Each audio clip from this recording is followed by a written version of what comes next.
بسم اللہ الرحمن الرحیم۔ تمام ناظرین کو السلام علیکم۔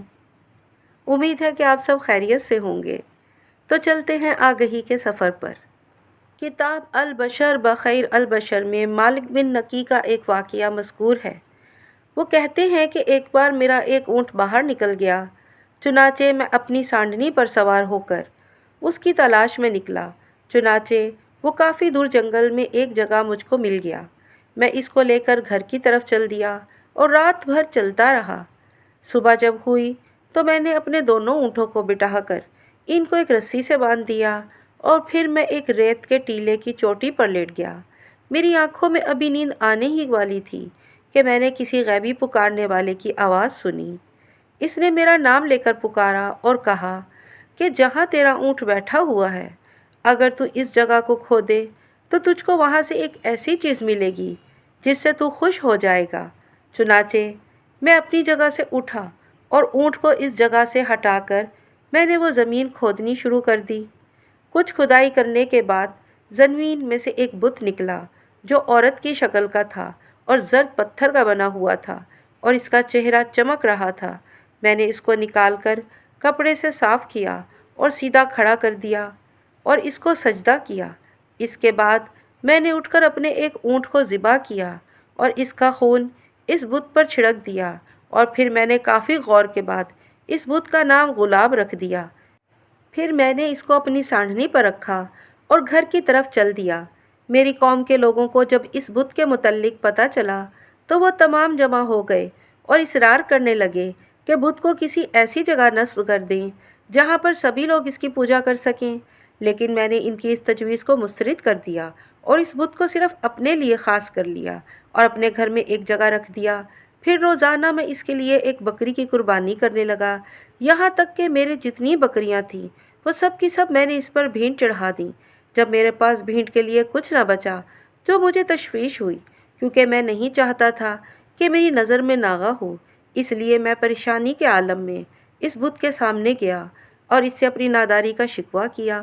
میرا شکوہ سن کر بت کے اندر سے آواز آئی، اے مالک، اے مالک، مال نہ ہونے پر افسوس مت کر، بلکہ طوال ارقم پر جا اور وہاں سے وہ کالا کتا جو خون چاٹ رہا ہوگا پکڑ لا اور اس سے شکار کر، تجھے مال ملے گا۔ مالک کہتے ہیں کہ بت کی اس ہدایت کو سن کر میں فوری طور سے طوال ارقم پہنچا۔ دیکھا تو وہاں ایک ڈراؤنی شکل کا کالا کتا کھڑا ہے۔ اس کو دیکھ کر مجھے ڈر معلوم ہونے لگا کہ اسی اثنا میں اس کتے نے ایک جنگلی بیل پر حملہ کر دیا اور اس کو مار کر اس کا خون پینے لگا۔ میں بہت سہما ہوا تھا، مگر بت کی ہدایت یاد آتے ہی ہمت کر کے کتے کی طرف بڑھا، مگر چونکہ وہ اپنے مارے ہوئے شکار میں مصروف تھا اس لیے اس نے مجھ پر کوئی توجہ نہ کی۔ میں آگے بڑھا اور اس کے گلے میں رسی ڈال دی اور پھر اس کو اپنی طرف کھینچا تو وہ کھنچا ہوا چلا آیا۔ میں اس کو لے کر اپنی ناکہ کے پاس آیا اور پھر اس کو اور اپنی ناکہ کو لے کر جنگلی بیل کے پاس آیا اور اس بیل کے گوشت کے پارچے کرا کے ناکہ پر لاد دیے اور گھر کی طرف روانہ ہوا۔ کتا اسی میں بندھا ہوا میرے ساتھ ساتھ چل رہا تھا۔ دوران راستہ کتے کو ایک ہرنی نظر آئی تو وہ اس کی طرف لپکا اور میرے ہاتھ سے رسی چھڑانے کی کوشش کرنے لگا۔ پہلے تو مجھے کتے کو چھوڑنے میں تردد ہوا، مگر جب وہ نہ مانا اور مشتعل ہونے لگا تو میں نے ہاتھ سے رسی چھوڑ دی۔ کتا تیر کی طرح ہرن کی طرف دوڑا اور اس کو جا دبایا۔ میں دوڑ کر اس کے پاس پہنچا اور ہرنی کو اس کے منہ سے چھڑا لیا اور انتہائی خوشی کی حالت میں گھر پہنچا۔ چنانچہ ہرنی کو تو میں نے غلاب پر چڑھا دیا اور بیل اور کا گوشت برادری والوں میں تقسیم کر دیا۔ رات بھر میں عافیت سے سویا۔ جب صبح ہوئی تو کتے کو لے کر جنگل کی طرف روانہ ہوا۔ چنانچہ جو جانور اس کے سامنے آتا وہ اس کو پکڑ لیتا۔ اس کی زد سے نہ ہرن بچا نہ گورخر، غرض کے کوئی جانور نہ بچا۔ اس سے مجھ کو بہت خوشی ہوئی اور میں کتے کی خوب آؤ بھگت کرنے لگا اور اس کا نام بھی میں نے سہام یعنی کالو رکھ دیا۔ ایک زمانہ میرا اسی طرح عیش و آرام میں گزر گیا۔ ایک دن میں کتے سے جنگل میں شکار کر رہا تھا کہ میرے قریب ہی ایک شتر مرغ نظر پڑا۔ میں نے کتے کو اس پر چھوڑ دیا، وہ اس کے سامنے سے نکل کر بچ گیا۔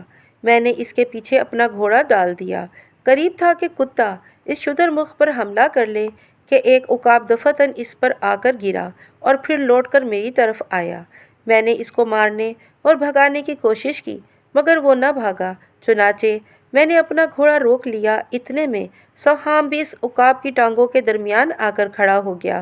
عقاب اڑ کر میرے سامنے والے ایک درخت پر بیٹھ گیا اور پھر وہاں سے کتے کو اس نے نام سے پکارا۔ کتے نے عقاب کے پکارنے پر لبیک کہا۔ پھر عقاب نے پکار کر کہا، بت ہلاک ہو گئے اور اسلام کا ظہور ہوا، لہٰذا مسلمان ہو جا اور سلامتی سے نجات حاصل کر، ورنہ کہیں بھی ٹھہرنے کی جگہ نہیں ملے گی۔ یہ کہہ کر عقاب اڑ گیا اور میں نے کتے کی طرف دیکھا تو اس کو بھی نہ پایا اور وہ کہیں غائب ہو گیا۔ چنانچہ یہ اس کتے سے میری آخری ملاقات تھی۔ علامہ دمری رحمۃ اللہ علیہ نے یہاں پر اس قصے کو ختم کر دیا، مگر معلوم ہوتا ہے کہ وہ آواز جس نے جنگل میں مالک کو پکارا اور جس نے بت کے پیٹ میں سے کلام کیا وہ شیطان تھا۔ یہ کالا کتا یا تو شیطان کا چیلا یا خود وہی شیطان تھا۔ چنانچہ آپ صلی اللہ علیہ وسلم کے بعثت کے بعد تمام شیطانی کاموں پر من جانب اللہ تعالیٰ روک لگا دی گئی۔ اس واقعے کو اس طرح بھی بیان کیا گیا ہے کہ مالک کہتے ہیں کہ میرے پاس دور دور سے مہمان آنے لگے اور بت کے ذبیح کو خوشی سے کھاتے، یہاں تک کہ حضور صلی اللہ علیہ وسلم مبعوث ہوئے۔ جب اس کے مکان میں ہر روز مہمان آتے تھے تو ایک دن حسب معمول ایک شخص آیا اور کہا کہ میں آج نبی کریم صلی اللہ علیہ وسلم سے قرآن سن کر آیا ہوں۔ جب اس مہمان نے سید المرسلین صلی اللہ علیہ وسلم کی کچھ باتیں کی تو خلاف عادت وہ کتا بھی کان لگا کر باتیں سننے لگا۔ جب وہ شخص باتوں سے فارغ ہوا تو میں کتے کو لے کر شکار پر چلا گیا، لیکن اس نے کسی بھی جانور کو نہیں پکڑا۔ میں نے کہا، آج کتے کو کیا ہوا ہے؟ کتا تو خاموش تھا، مگر غیب سے آواز آئی کہ مالک، اس کتے نے ایک بڑی بات کی خبر سن لی ہے، اگر تمہیں معلوم ہو جائے تو تم اس کو معذور سمجھو گے۔ بس میں کتے کو لے کے گھر چلا آیا۔ راستے میں ایک دیو کی صورت کا انسان بھی گدھے پر سوار اور دوسرا شخص بھی اسی طرح سے سوار سامنے سے آتے ہوئے نظر آئے۔ ان دونوں کے پیچھے ایک حبشی غلام تھا جس کے ہاتھ میں ایک بہت بڑے زبردست کتے کی رسی تھی جس کو وہ کھینچتا چلا آتا ہے۔ ان سواروں میں سے ایک نے میرے کتے کی طرف اشارہ کر کے کہا، اے کتے، شکار کرنا چھوڑ دو، محمد صلی اللہ علیہ وسلم تشریف لائے ہیں۔ پھر مالک کہتے ہیں کہ میں گھر پہنچ کر سو گیا تو ایک آواز سنی، آنکھ کھول کر دیکھا تو حبشی غلام کے ہاتھ میں جو کتا تھا وہ کتا میرے سوہام کتے کے ساتھ باتیں کرنے لگا۔ اس نے کہا کہ ذرا ٹھہر جاؤ، ابھی گھر والا جاگتا ہے۔ یہ کلام سن کر مالک نے آنکھیں بند کر لیں۔ سوہام کتا میرے قریب آ کر غور سے اس نے مجھے دیکھا اور کہا کہ گھر والا سو گیا ہے جبکہ میں جاگ رہا تھا۔ سوہام کتے نے دوسرے کتے سے کہا، ہاں اب کہو، کیا کہتے ہو؟ گھر والا سو گیا ہے اور کوئی بھی ہماری بات نہیں سن رہا۔ اس نے کہا کہ تم نے جو دونوں سوار دیکھے یہ دونوں قوی ہیکل جن تھے، یہ وہ ہیں جو حضور اکرم صلی اللہ علیہ وسلم سے قرآن مجید سن کر مسلمان ہو چکے ہیں، اور حضور اکرم صلی اللہ علیہ وسلم نے اپنی طرف سے ان دونوں کو روئے زمین کے جنات اور شیاطین پر مسلط کر دیا ہے جو بتوں کے اندر بولتے اور بتوں کے ذریعے سے گمراہ کرتے ہیں۔ ان کو پکڑ کر ماریں۔ مجھے تو انہوں نے پکڑ کر خوب مارا اور طرح طرح کے عذاب میں مبتلا رکھا اور مجھ سے عہد لیا کہ اب کے بعد میں کسی بت کے اندر نہ جاؤں، اور میں ہندوستان کے جزیروں میں جانے کا ارادہ کر چکا ہوں۔ تیرا کیا ہے؟